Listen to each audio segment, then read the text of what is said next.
Welcome to the Underground, the Steel City Underground, the black and gold standard for Pittsburgh Steelers coverage. Now, here's your host, Mike Pelaia.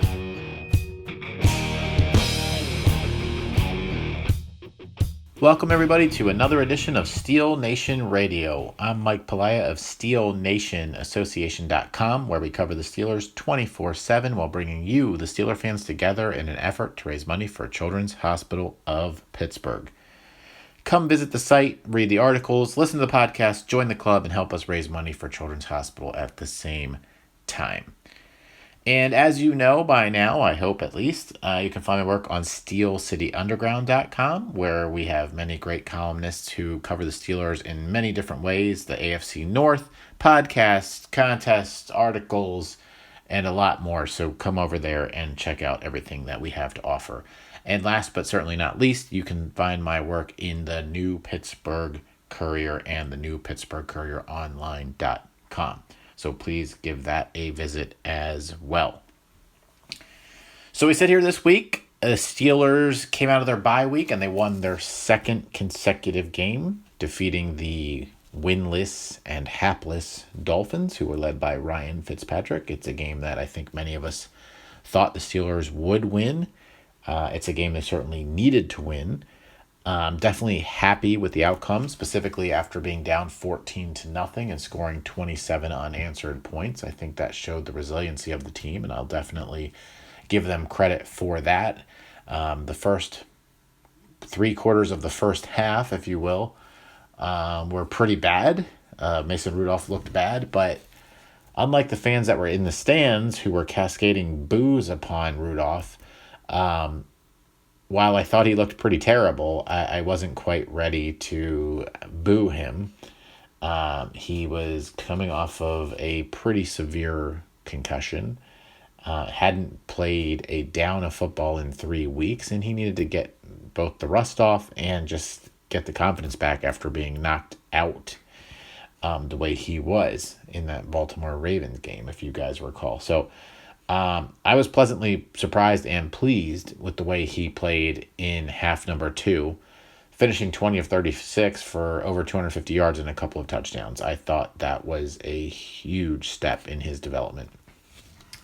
There was a lot of questions and conversation around whether he is the future of this franchise after Roethlisberger on the telecast, and I also heard a lot of that on the radio today, and this week, I should say, and it's something that I think, yes, you can debate it, but I heard a lot of no, and I'm not here to say yes, he's the future, but I'm certainly not here to say no. I think that this season needs to tell what he can be. I think he can be that guy. I don't think we can definitively say no, and I think that the way he played against the Dolphins was certainly, in the second half at least, certainly showed that he has some ability. I think it was finally done the right way by Randy Fichtner. I think he was able to get Connor going, who had almost 150 yards rushing. It should not be lost on any of us that Roosevelt Nix was back in the lineup, so that clearly helped.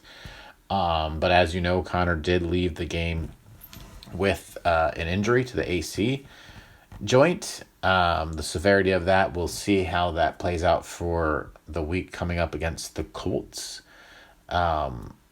If he can't go, will Jalen Samuels be back? Is Benny Snell banged up, or can he go? There are definitely questions this week as we head towards that Colts game. And, Edmonds would be the next man up. However, he is 4th on the depth chart if those guys can't go. I do suspect Samuels will be ready, and I think that Connor probably won't be, to be honest. But we'll see. Either way, Connor ran well. It helped Rudolph. It certainly was something this offense needed and needs continuously going forward. I do anticipate the running game to be a big part of this offense the remainder of the season, and it absolutely needs to be. And with the way they're playing defense, controlling the clock through a good rushing attack is a fantastic way to win football games. And it's the Steeler way. And it's a way that I think they need to continue to do. And it's a way I think they will continue to do. But what they also need to continue to do is get the ball to JuJu SmithSchuster. First time this season, JuJu had a game. He had 5 catches, 100+ yards, a touchdown. He made some incredible plays with those catches, and a lot of that was due to, one, Rudolph being allowed to throw downfield, finally. Yes, he had some struggles doing that in the first half, but he also made some successful throws with big plays in the second half to Rudolph, and then maybe most importantly to Deontay Johnson, who, if he can be the guy to make those plays out of the number 2 receiver spot, which he did against the Dolphins, then he certainly can help JuJu SmithSchuster receive the football. And I think Johnson maybe can be that guy. And that's something that, we'll see more going through these next several weeks. But I think that that's going to happen. I think he showed it against the Dolphins. I was definitely happy with his performance, and the teams aren't going to be able to double team JuJu anymore if Johnson can get open and make big splash plays, much like JuJu SmithSchuster was able to do for Antonio Brown. So at a very minimum, if they want to double JuJu, then Johnson's going to make the play. So it's a win-win, and it's something we'll see develop further into this season, perhaps even this coming week against the Colts. But it looks like he can be that guy. I was also very happy to see Minkah Fitzpatrick pick off his old team twice. I mean, he has been a game changer since he set foot on this defense. This defense has been rocking the last 5 games since he's been here. I don't know how that happened, that they were able to flip the switch, but they've done it. They are a top defense. The steel curtain right now is back. I can't even give Keith Butler any grief. After doing it for the last couple of years, this defense looks good. They're getting to the quarterback. They're creating turnovers. They're just playing fast. And it's really great to see. It is just great to see TJ Watt's an animal. Devin Bush is an animal. Minkah Fitzpatrick. Cam Hayward making plays. It's great to see Vince Williams stopping the run, which is great. The secondary is finally pretty good. I know Joe Hayden had a few struggles against the Dolphins for a bit there, but I still trust him. Steve Nelson, I trust. I think Terrell Edmonds continues to grow. I mean, they just have playmakers everywhere.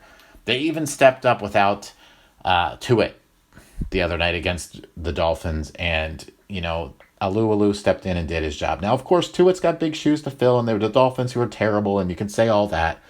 And yes, they're going to miss Tuitt down the line, and I feel bad that they don't have him, but for at least one game, they didn't really miss him. And that was good to see. Now, heading towards the Colts game, it's a game that I think that they can win. It's a home game. They're on a little bit of a roll. They win it. They move to 4-4 at the halfway point of the season to get to 500. They still remain in the conversation for the playoffs and in the conversation for the AFC North. The Ravens are hosting the New England Patriots on Sunday Night Football, so there's a good possibility they could lose that football game. I think we're going to see a lot of what the Ravens are made of when they play that game, but they did go into Seattle and beat them, and they are coming out of a bye. And my gut feeling is they're going to beat this Patriots, which sucks, but I just have that feeling. But if the Steelers can win, they remain in the conversation. They still have a game left with the Ravens at the end of the year. And for the moment, they will remain in the conversation for a wild card. Now, I do think that the AFC North is probably only going to get one team into the postseason, so the Steelers have some work to do, and that's why they have to get this win coming up on Sunday at home against the 5-2 Indianapolis Colts. The Colts basically are a mistake-free football team. That's how they're 5-2. The AFC South is also not that good. I mean, the Texans are decent. To me, the Titans aren't any good, and the Jaguars are mediocre at best. So, it's not a great division. They haven't exactly run away with it or beaten anybody too handily. They struggled with the Broncos last week at home, and I think that's a good sign for the Steelers. Jacoby Brissett, their quarterback, he's decent. He's completed 65% of his passes, but he's only completed them for 1,500 yards over these first 7 games. But what's important to notice is he's thrown 14 touchdown passes and only 3 interceptions. So he's protecting the football. And that's where this defense is going to have to step up. He's a guy that hasn't really made the mistakes. Ryan Fitzpatrick will make 3 interceptions in a half. And if you recall, last year on the Bucs, they tore him up, and they got him again this week again when he was on the Dolphins for a couple of turnovers, 2 picks and a fumble. That's what they need to force Brissett into, and I think that they can, and I think they will. If they get to him, he's still a young quarterback with a little bit of experience. They can force him into mistakes, even though he's been very, very good. He's been sacked 11 times. I think the Steelers can get him 4 or 5 this coming week. What they really need to watch out for, to me, is the run. Marlon Mack is the guy there. He's got a little under 600 yards, but he's averaging over 4 yards per carry. As a team, they have almost 900 rushing yards through 7 games, so they like to run the football. They're running at a 4.2 average. And that's where Vince Williams and Devin Bush and Hargrave and all those guys in the front 7 are going to have to make plays. If they can force Brissett to have to be the man, which is what I think they're going to want to do, then they're going to win this football game. Stop the run, force Brissett to win it. Force him to throw to T.Y. Hilton, who is their best receiver, but he only has 360 yards through 7 games. So, force the ball out from Brissett, and let's see what happens. That's how I would do it. Offensively, what they need to do is continue to run the football with whoever is running back. If it's Connor, if it's Samuels, if it's Snell, if it's Edmonds, I don't care. Run the football.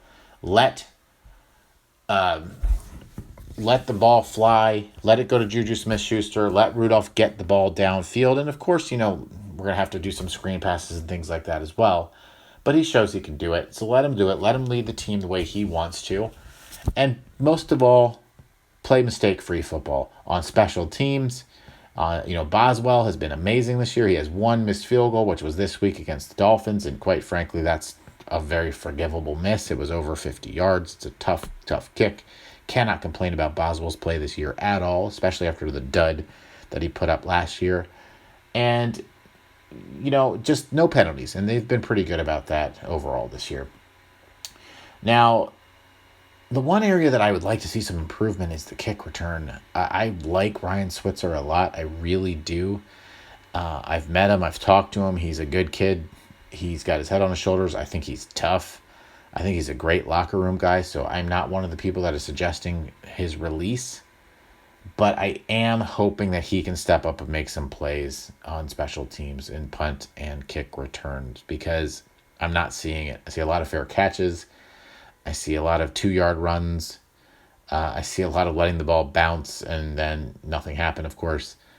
And I expect more out of him. I also kind of wanted to see him out as a receiver. I think he could be that guy. I wrote about it in the summertime, and I thought he'd be the X factor. He certainly hasn't been. But he's a guy I'm looking for to do more. Another guy I'm looking for more out of, quite frankly, is Vance McDonald. And that is on the play calling and perhaps Rudolph getting him the ball a little bit more. But I think he could be such a huge target and big help for this offense. He can make plays, and he is underutilized. So I am looking for that to change against the Colts. Either way, I think it's going to be a tough game because I don't think the Colts are a bad team at all. They are 5-2 and in first place. I think they have a very good opportunity to come into Pittsburgh and win. But I think this is a statement game for the Steelers. It's a very important game to get to 500 with the Rams looming behind that, also at home. And I think they're going to do it. I think it's going to be close. I think it's going to come down to Boswell, but I think they're going to do it. I think we're looking at a 27-24 victory late with a Boswell 45-yarder to win it. That's where I'm going with that. I think we're going to be happy when we talk next week when the Steelers are 4-4 heading into that Rams game. So that's it for me for now. I will talk to you next week, hopefully after another Steelers victory. We would like to thank you for listening and remind our listeners to follow us on social media and our website, www.steelcityunderground.com.